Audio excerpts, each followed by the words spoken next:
ഇന്ന് പഠിക്കാൻ പോകുന്നത് പ്രപഞ്ചം മുഴുവൻ പൂമ്പാറ്റകൾ എന്ന എൻ.എ. നസീർ എഴുതിയിട്ടുള്ള ഒരു പാഠഭാഗമാണ്. ഈ പാഠഭാഗത്തിൽ കൂടുതൽ സംസാരിക്കുന്നത് പൂമ്പാറ്റകളെ കുറിച്ചാണ്. പൂമ്പാറ്റകൾ എവിടെയാണ് കൂടുതൽ കാണപ്പെടുന്നതെന്ന് അറിയാമോ നിങ്ങൾക്ക്? ഷോളയാർ പുഴയോരത്താണ് കൂടുതലായിട്ട് കാണപ്പെടുന്നത്. ഈ ഷോളയാർ പുഴയോരം എന്ന് പറയുന്നത് പശ്ചിമഘട്ട മലനിരകളിലാണ്. പശ്ചിമഘട്ട മലനിരകളിലെ ഈ പുഴയോരം ധാരാളം പൂമ്പാറ്റകളാൽ സമൃദ്ധമാണ്. അവിടെ പൂമ്പാറ്റകൾ എന്ന് പറയുന്നത് ഇലകളെ പോലെ പറ്റിപ്പിടിച്ച് നിൽക്കുന്നുണ്ട്. ആദ്യത്തെ കാഴ്ചകളിൽ നമുക്കത് ഇലകളായിട്ട് തോന്നും, പക്ഷേ പിന്നീടാണ് അവ ഉയർന്നു പറക്കുമ്പോൾ അത് പൂമ്പാറ്റകൾ എന്ന് മനസ്സിലാക്കുന്നത്.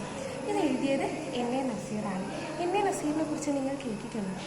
അദ്ദേഹം ഒരു വന്യജീവി ഫോട്ടോഗ്രാഫറാണ്. കൂടാതെ അദ്ദേഹം ഒരു പാരിസ്ഥിതിക പ്രവർത്തകൻ കൂടിയാണ്. അദ്ദേഹത്തിൻ്റെ ധാരാളം കൃതികൾ പരിസ്ഥിതിയുമായി ബന്ധപ്പെട്ടാണ് നിലകൊള്ളുന്നത്. കാടിനെ ചെറുതുടമ്പോൾ, മലമുഴക്കി, അതുപോലെ തന്നെ അങ്ങനെ ധാരാളം കൃതികൾ അദ്ദേഹത്തിൻ്റെ ഇതായിട്ടുണ്ട്. കൂടുതലും പാരിസ്ഥിതികമായിട്ട് ബന്ധപ്പെട്ടിട്ടുള്ള. നമ്മുടെ പാഠഭാഗത്തിൽ പ്രധാനമായിട്ടും പൂമ്പാറ്റകളെ കണ്ടതും അതേപോലെ പൂമ്പാറ്റകളുടെ ചിറകടി നാദത്താൽ ലേഖകനുണ്ടായ അനുഭവത്തെക്കുറിച്ചുമാണ് ഇവിടെ പരാമർശിക്കുന്നത്. ഇവിടെ പ്രധാനമായിട്ടും കാണുന്ന ഒന്നാണ് പ്ലെയിൻ ടൈഗർ പൂമ്പാറ്റകൾ. ഇവ ഓറഞ്ച് നിറത്തിലുള്ളതും കറുപ്പ് നിറത്തിലുള്ളതും വെള്ള പുള്ളികളോട് കൂടിയവയാണ്. അടുത്തതാണ് കോമൺ ക്രോ വിഭാഗത്തിലുള്ള പൂമ്പാറ്റകൾ.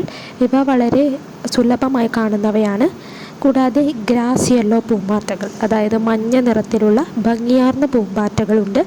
അതുകൂടാതെ തന്നെ നമ്മുടെ നാട്ടിൽ സുലഭമായി കാണുന്ന ബ്ലൂ ടൈഗർ പൂമ്പാറ്റകളെക്കുറിച്ചും പാഠഭാഗത്ത് പരാമർശിക്കുന്നുണ്ട്.